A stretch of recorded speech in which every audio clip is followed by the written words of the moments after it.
मेरे प्यारे देशवासियों, नमस्कार। आप जानते हैं कि एक जरूरी कार्यक्रम के लिए मुझे अमेरिका जाना पड़ रहा है। तो मैंने सोचा कि अच्छा होगा कि अमेरिका जाने से पहले ही मैं मन की बात रिकॉर्ड कर दूं। सितंबर में जिस दिन मन की बात है, उसी तारीख को एक और महत्वपूर्ण दिन होता है। वैसे तो हम लोग बहुत सारे डेज याद रखते हैं, तरह तरह के डेज मनाते भी हैं। और अगर अपने घर में नौजवान बेटे बेटी हो, अगर उनको पूछोगे तो पूरे साल भर के कौन से डे कब आते हैं आपको पूरी सूची सुना देंगे। लेकिन एक और डे ऐसा है जो हम सबको याद रखना चाहिए।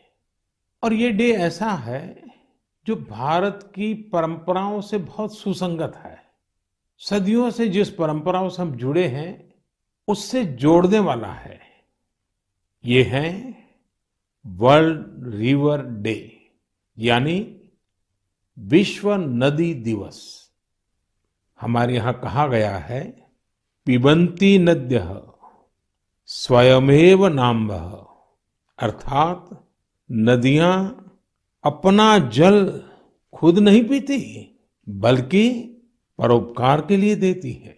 हमारे लिए नदियां एक भौतिक वस्तु नहीं है, हमारे लिए नदी एक जीवंत इकाई है।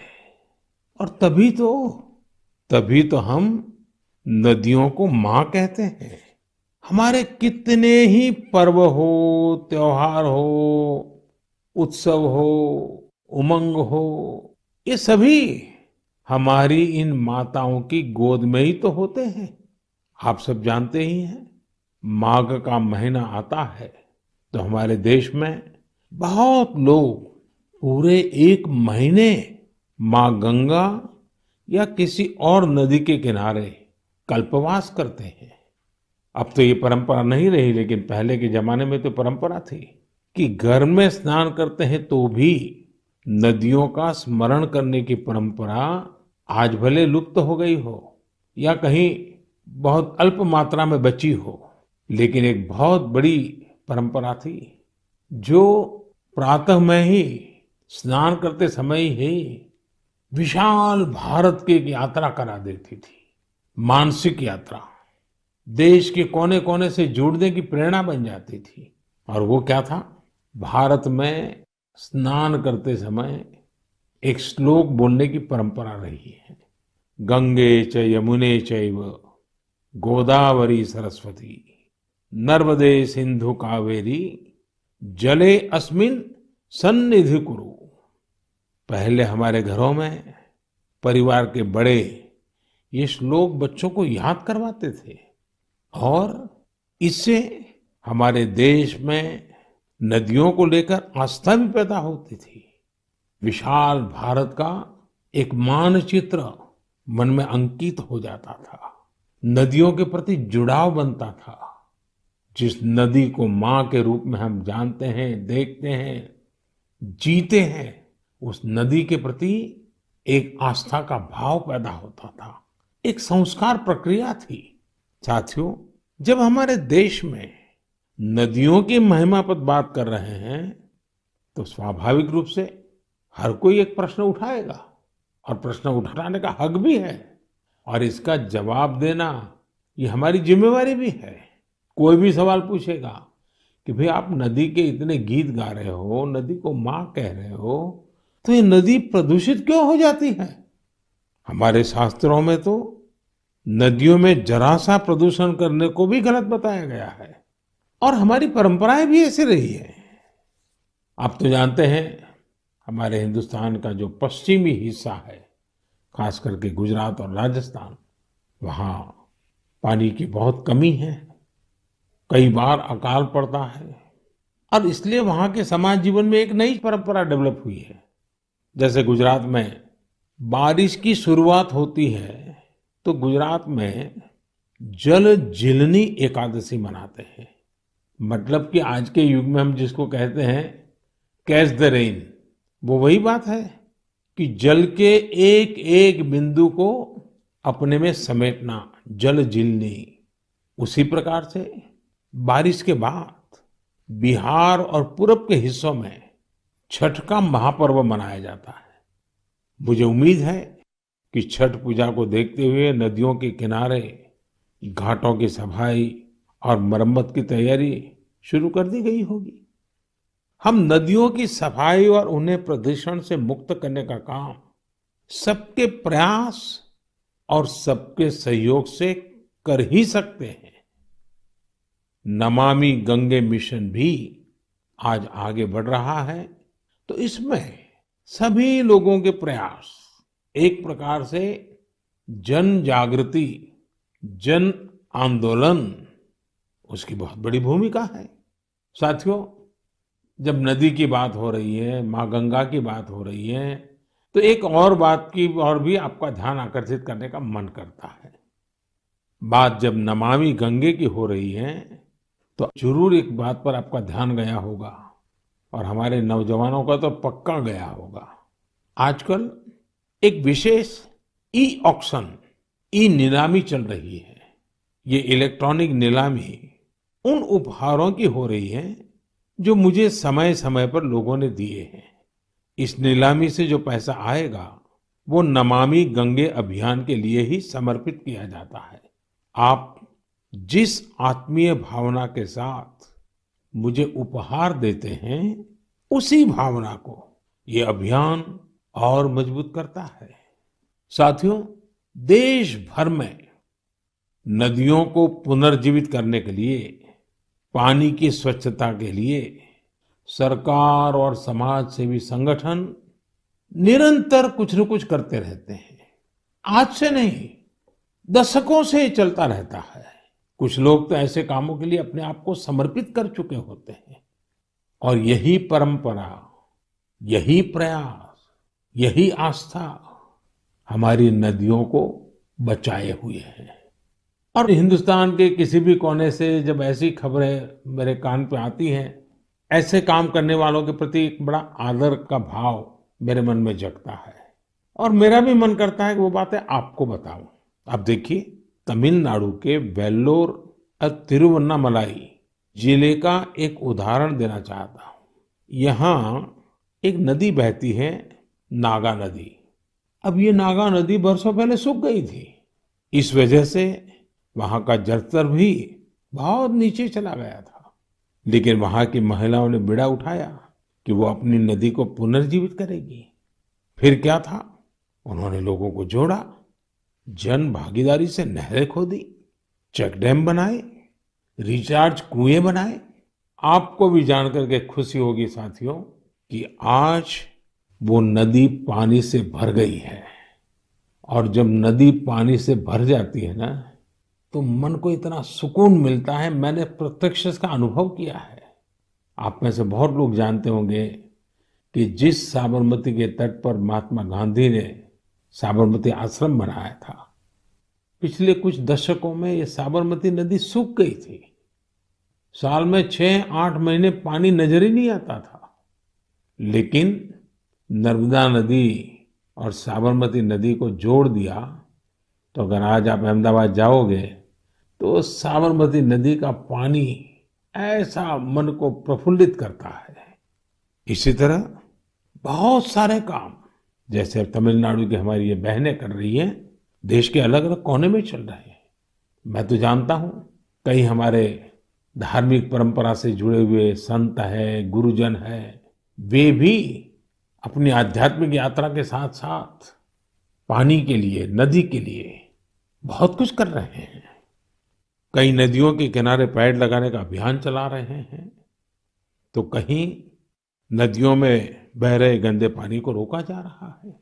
साथियों, वर्ल्ड रिवर डे जब आज मना रहे हैं, तो इस काम से समर्पित सबकी मैं सराहना करता हूँ, अभिनंदन करता हूँ।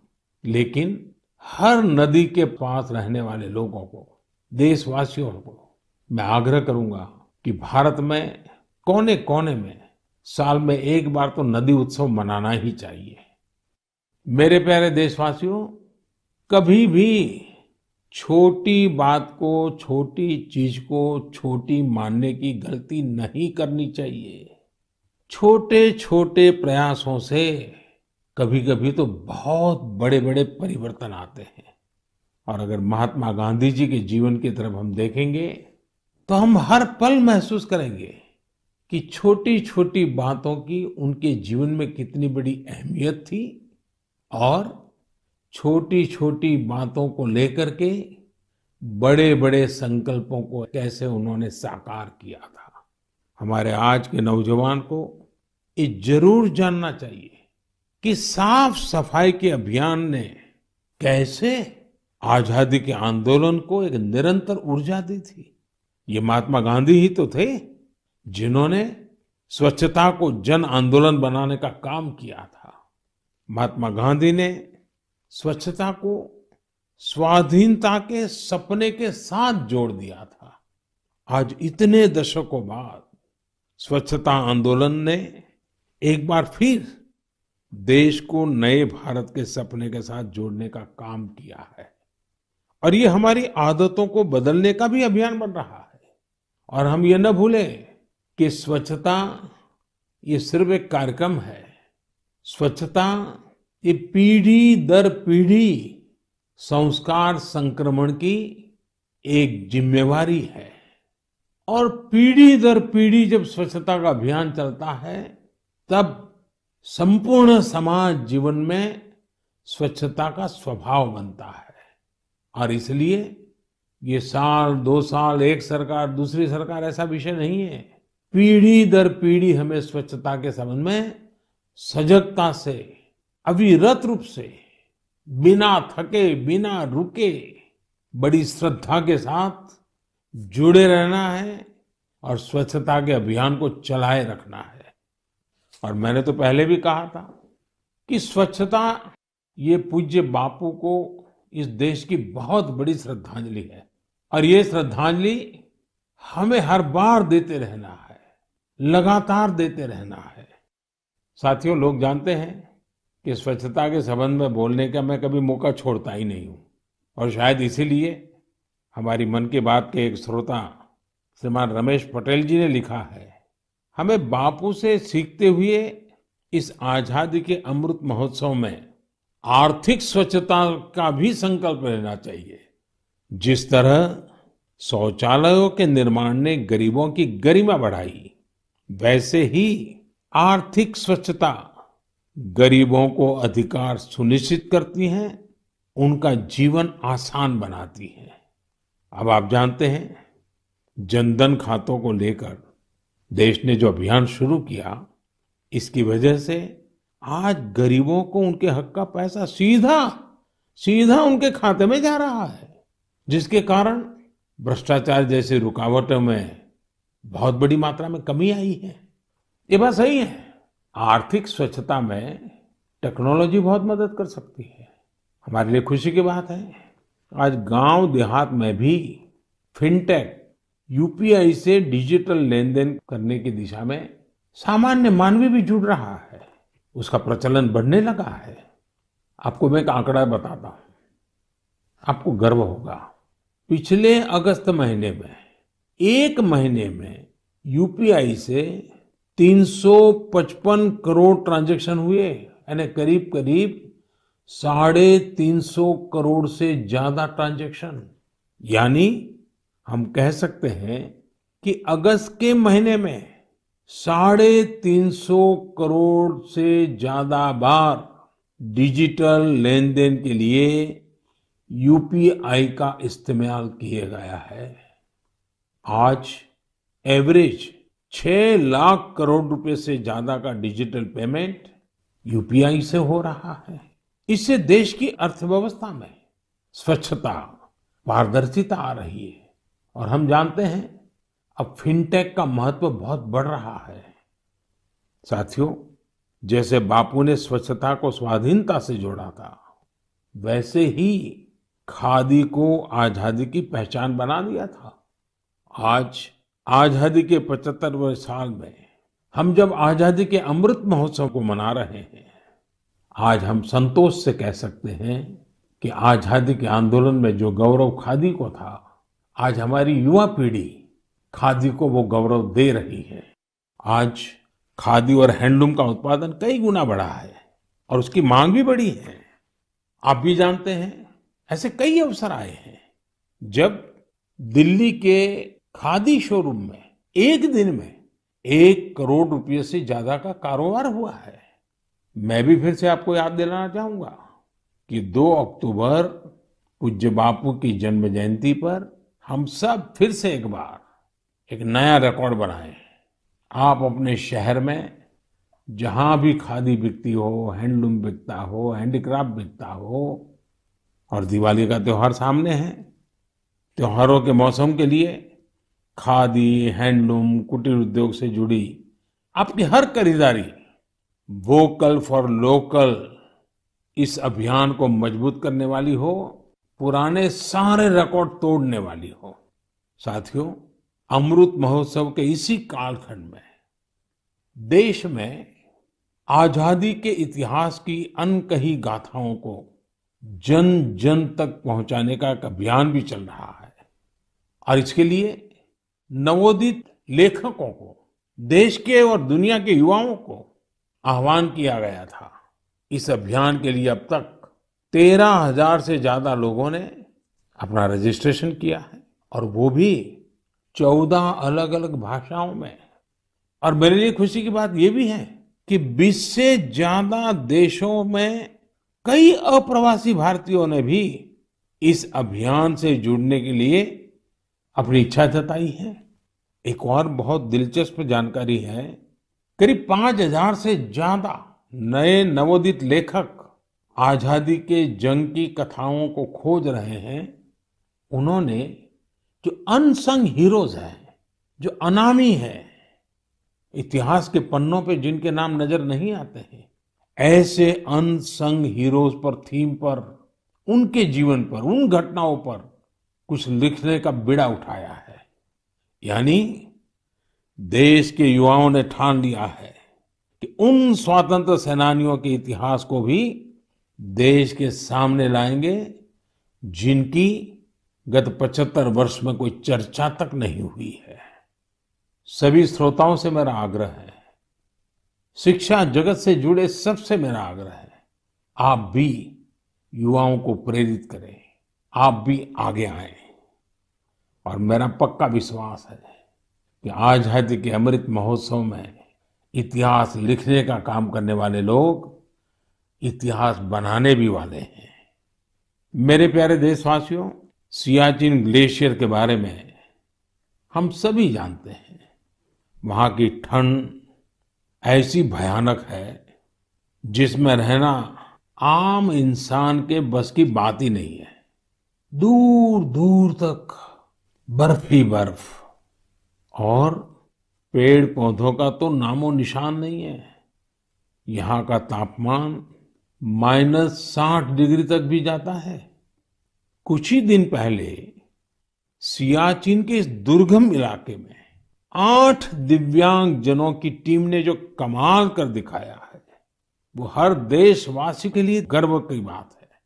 इस टीम ने सियाचिन ग्लेशियर की 15,000 फीट से भी ज्यादा की ऊंचाई पर स्थित कुमार पोस्ट पर अपना परचम लहराकर वर्ल्ड रिकॉर्ड बना दिया है। शरीर की चुनौतियों के बावजूद भी हमारे इन दिव्यांगों ने जो कारनामा कर दिखाया है, वो पूरे देश के लिए प्रेरणा है। और जब इस टीम के सदस्यों के बारे में जानेंगे तो आप भी मेरी तरह हिम्मत और हौसले से भर जाएंगे। इन जाबाज दिव्यांगों के नाम हैं महेश नेहरा, उत्तराखंड के अक्षत रावत, महाराष्ट्र के पुष्पक गवांडे, हरियाणा के अजय कुमार, लद्दाख के लोब्सांग चोस्पेल, तमिलनाडु के मेजर द्वारकेश, जम्मू कश्मीर के इरफान अहमद मीर और हिमाचल प्रदेश की चोंजिन एंगमो। सियाचिन ग्लेशियर को फतह करने का ये ऑपरेशन भारतीय सेना के विशेष बलों के वेटरन्स की वजह से सफल हुआ है। मैं इस ऐतिहासिक और अभूतपूर्व उपलब्धि के लिए इस टीम की सराहना करता हूं। यह हमारे देशवासियों के can do culture, can do determination, can do attitude के साथ हर चुनौती से निपटने की भावना को भी प्रकट करता है। साथियों, आज देश में दिव्यांग जनों के कल्याण के लिए कई प्रयास हो रहे हैं। मुझे उत्तर प्रदेश में हो रहे ऐसे ही एक प्रयास वन टीचर वन कॉल के बारे में जानने का मौका मिला। बरेली में यह अनूठा प्रयास दिव्यांग बच्चों को नई राह दिखा रहा है। इस अभियान का नेतृत्व कर रही है डभौरा गंगापुर में एक स्कूल की प्रिंसिपल दीपमाला पांडे जी। कोरोना काल में इस अभियान के कारण न केवल बड़ी संख्या में बच्चों का एडमिशन संभव हो पाया, बल्कि इससे करीब 350 से अधिक शिक्षक भी सेवा भाव से जुड़ चुके हैं। ये शिक्षक गांव-गांव जाकर दिव्यांग बच्चों को पुकारते हैं, तलाशते हैं और फिर उनका किसी न किसी स्कूल में दाखिला सुनिश्चित कराते हैं। दिव्यांग जनों के लिए दीपमाला जी और साथी शिक्षकों की इस नेक प्रयास की मैं भूरी भूरी प्रशंसा करता हूं। शिक्षा के क्षेत्र में ऐसा हर प्रयास हमारे देश के भविष्य को संवारने वाला है। मेरे प्यारे देशवासियों, आज हम लोगों की जिंदगी का हाल ये है कि एक दिन में सैकड़ों बार कोरोना शब्द हमारे कान पर गूंजता है। 100 साल में आई सबसे बड़ी वैश्विक महामारी कोविड-19 ने हर देशवासी को बहुत कुछ सिखाया है। हेल्थ केयर और वेलनेस को लेकर आज जिज्ञासा भी बढ़ी है और जागरूकता भी। हमारे देश में पारंपरिक रूप से ऐसे नेचुरल प्रोडक्ट्स प्रचुर मात्रा में उपलब्ध हैं जो वेलनेस यानी सेहत के लिए बहुत फायदेमंद है। ओडिशा के कालाहांडी के नांदोल में रहने वाले पतायत साहू जी इस क्षेत्र में बरसों से एक अनोखा कार्य कर रहे हैं। उन्होंने 1.5 एकड़ जमीन पर मेडिसिनल प्लांट लगाए हैं। यही नहीं, साहू जी ने इन मेडिसिनल प्लांट्स को डॉक्यूमेंटेशन भी किया है। मुझे रांची के सतीश जी ने पत्र के माध्यम से ऐसी ही एक और जानकारी साझा की है। सतीश जी ने झारखंड के एक एलोवेरा विलेज की ओर मेरा ध्यान दिलाया है। रांची के पास ही देवरी गांव की महिलाओं ने मंजू कश्यप जी के नेतृत्व में बिरसा कृषि विद्यालय से एलोवेरा की खेती का प्रशिक्षण लिया था। इसके बाद उन्होंने एलोवेरा की खेती शुरू की। इस खेती से न केवल स्वास्थ्य के क्षेत्र में लाभ मिला, बल्कि इन महिलाओं की आमदनी भी बढ़ गई। कोविड महामारी के दौरान भी इन्हें अच्छी आमदनी हुई। इसकी एक बड़ी वजह यह थी कि सैनिटाइजर बनाने वाली कंपनियां सीधे इन्हीं से एलोवेरा खरीद रही थी। आज इस कार्य में करीब 40 महिलाओं की टीम जुटी है और कई एकड़ में एलोवेरा की खेती होती है। ओडिशा के पतायत साहू जी हो या फिर देवरी में महिलाओं की ये टीम, इन्होंने खेती को जिस प्रकार स्वास्थ्य के क्षेत्र से जोड़ा है, वो एक अपने आप में मिसाल है। साथियों, आने वाली 2 अक्टूबर को लाल बहादुर शास्त्री जी की भी जन्म जयंती होती है। उनकी स्मृति में ये दिन हमें खेती में नए नए प्रयोग करने वालों की भी शिक्षा देता है। मेडिसिनल प्लांट के क्षेत्र में स्टार्टअप को बढ़ावा देने के लिए मेडी हब टीबीआई के नाम से एक इंक्यूबेटर गुजरात के आणंद में काम कर रहा है। मेडिसिनल और एरोमेटिक प्लांट से जुड़ा ये इंक्यूबेटर बहुत कम समय में ही 15 एंटरप्रेन्योर्स के बिजनेस आइडिया को सपोर्ट कर चुका है। इस इंक्यूबेटर की मदद पाकर ही सुधा चेब्रोलू जी ने अपना स्टार्टअप शुरू किया है। उनकी कंपनी में महिलाओं को प्राथमिकता दी जाती है और उन्हीं पर इनोवेटिव हर्बल फॉर्मुलेशंस की भी जिम्मेदारी है। एक और एंटरप्रेन्योर सुभाश्री जी ने जिन्हें भी इसी मेडिसिनल और एरोमेटिक प्लांट इंक्यूबेटर से मदद मिली है। सुभाश्री जी की कंपनी हर्बल रूम और कार फ्रेशनर के क्षेत्र में काम कर रही है। उन्होंने एक हर्बल टेरेस गार्डन भी बनाया है जिसमें 400 से ज्यादा मेडिसिनल हर्ब्स हैं। साथियों, बच्चों में मेडिसिनल और हर्बल प्लांट्स के प्रति जागरूकता बढ़ाने के लिए आयुष मंत्रालय ने एक दिलचस्प पहल की है और इसका बीड़ा उठाया है हमारे प्रोफेसर आयुष्मान जी ने। हो सकता है कि जब आप ये सोचें कि आखिर प्रोफेसर आयुष्मान है कौन, दरअसल प्रोफेसर आयुष्मान एक कॉमिक बुक का नाम है। इसमें अलग अलग कार्टून किरदारों के जरिए छोटी छोटी कहानियां तैयार की गई हैं।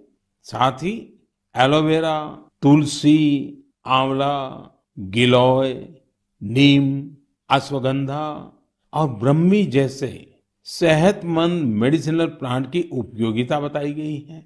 साथियों, आज के हालत में जिस प्रकार मेडिसिनल प्लांट और हर्बल उत्पादों को लेकर दुनिया भर में लोगों का रुझान बढ़ा है, उसमें भारत के पास अपार संभावनाएं हैं। बीते समय में आयुर्वेदिक और हर्बल प्रोडक्ट्स के एक्सपोर्ट में भी काफी वृद्धि देखने को मिली है। मैं साइंटिस्ट, रिसर्चर्स और स्टार्टअप की दुनिया से जुड़े लोगों से ऐसे प्रोडक्ट की ओर ध्यान देने का आग्रह करता हूं जो लोगों की वेलनेस और इम्यूनिटी तो बढ़ाए ही, हमारे किसानों और नौजवानों की आय को भी बढ़ाने में मददगार साबित हो। साथियों, पारंपरिक खेती से आगे बढ़कर खेती में हो रहे नए प्रयोग, नए विकल्प लगातार स्वरोजगार के नए साधन बना रहे हैं। पुलवामा के दो भाइयों की कहानी भी इसी का एक उदाहरण है। जम्मू कश्मीर के पुलवामा में बिलाल अहमद शेख और मुनीर अहमद शेख ने जिस प्रकार अपने लिए नए रास्ते तलाशे, वो न्यू इंडिया की एक मिसाल है। 39 साल के बिलाल अहमद जी हाईली क्वालिफाइड है। उन्होंने कई डिग्रियां हासिल कर रखी है। अपनी उच्च शिक्षा से जुड़े अनुभवों का इस्तेमाल आज वो कृषि में खुद का स्टार्टअप बनाकर कर रहे हैं। बिलाल जी ने अपने घर पर ही वर्मी कंपोस्टिंग की यूनिट लगाई है। इस यूनिट से तैयार होने वाले बायो फर्टिलाइजर से न केवल खेती में काफी लाभ हुआ है, बल्कि यह लोगों के लिए रोजगार के अवसर भी लेकर आया है। हर साल इन भाइयों की यूनिट से किसानों को करीब 3000 क्विंटल वर्मी कंपोस्ट मिल रहा है। आज उनकी इस वर्मी कंपोस्टिंग यूनिट में 15 लोग काम भी कर रहे हैं। उनकी इस यूनिट को देखने के लिए बड़ी संख्या में लोग पहुंच रहे हैं और उनमें ज्यादातर ऐसे युवा होते हैं जो कृषि क्षेत्र में कुछ करना चाहते हैं। पुलवामा के शेख भाइयों ने जॉब सीकर बनने की जगह जॉब क्रिएटर बनने का संकल्प लिया और आज वो जम्मू कश्मीर ही नहीं बल्कि देश भर के लोगों को नई राह दिखा रहे हैं। मेरे प्यारे देशवासियों, 25 सितंबर को देश की महान संतान पंडित दीनदयाल उपाध्याय जी की जन्म जयंती होती है। दीनदयाल जी पिछली सदी के सबसे बड़े विचारकों में से एक है। उनका अर्थदर्शन, समाज के सशक्त करने के लिए उनकी नीतियां, उनका दिखाया अंत्योदय का मार्ग आज भी जितना प्रासंगिक है उतना ही प्रेरणादायी भी है। 3 साल पहले 25 सितंबर को उनकी जन्म जयंती पर ही दुनिया की सबसे बड़ी health assurance scheme Ayushman Bharat योजना लागू की गई थी। आज देश के 2-2.25 करोड़ से अधिक गरीबों को आयुष्मान भारत योजना के तहत अस्पताल में 5 लाख रुपए तक का मुफ्त इलाज मिल चुका है। गरीब के लिए इतनी बड़ी योजना दीनदयाल जी के अंत्योदय दर्शन को ही समर्पित है। आज के युवा अगर उनके मूल्यों और आदर्शों को अपने जीवन में उतारें तो ये उनके बहुत काम आ सकता है।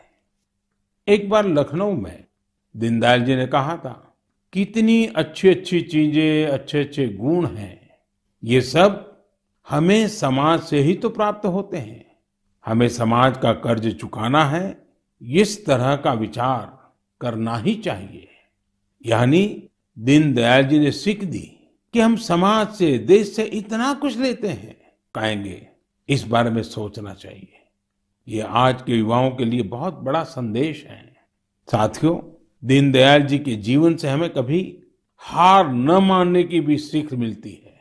विपरीत राजनीतिक और वैचारिक परिस्थितियों के बावजूद भारत के विकास के लिए स्वदेशी मॉडल के विजन से वे कभी डिगे नहीं। आज बहुत सारे युवा बने बनाए रास्तों से अलग होकर आगे बढ़ना चाहते हैं। वे चीजों को अपनी तरह से करना चाहते हैं। दीनदयाल जी के जीवन से उन्हें काफी मदद मिल सकती है। इसलिए युवाओं से मेरा आग्रह है कि वो उनके बारे में जरूर जानें। मेरे प्यारे देशवासियों, हमने आज बहुत से विषयों पर चर्चा की। जैसा हम बात भी कर रहे थे, आने वाला समय त्योहारों का है। पूरा देश मर्यादा पुरुषोत्तम श्री राम की असत्य पर विजय का पर्व भी मनाने वाला है। लेकिन इस उत्सव में हमें एक और लड़ाई के बारे में याद रखना है, वो है देश की कोरोना से लड़ाई। टीम इंडिया इस लड़ाई में रोज नए रिकॉर्ड बना रही है। वैक्सीनेशन में देश ने कई ऐसे रिकॉर्ड बनाए हैं जिसकी चर्चा पूरी दुनिया में हो रही है। इस लड़ाई में हर भारतवासी की अहम भूमिका है। हमें अपनी बारी आने पर वैक्सीन तो लगवानी ही है, पर इस बात का भी ध्यान रखना है कि कोई इस सुरक्षा चक्र से छूट न जाए। अपने आसपास जिसे वैक्सीन नहीं लगी है, उसे भी वैक्सीन सेंटर तक ले जाना है। वैक्सीन लगने के बाद भी जरूरी प्रोटोकॉल का पालन करना है। मुझे उम्मीद है इस लड़ाई में एक बार फिर टीम इंडिया अपना परचम लहराएगी। हम अगली बार कुछ और विषयों पर मन की बात करेंगे। आप सभी को, हर देशवासी को त्योहारों की बहुत बहुत शुभकामनाएं। धन्यवाद।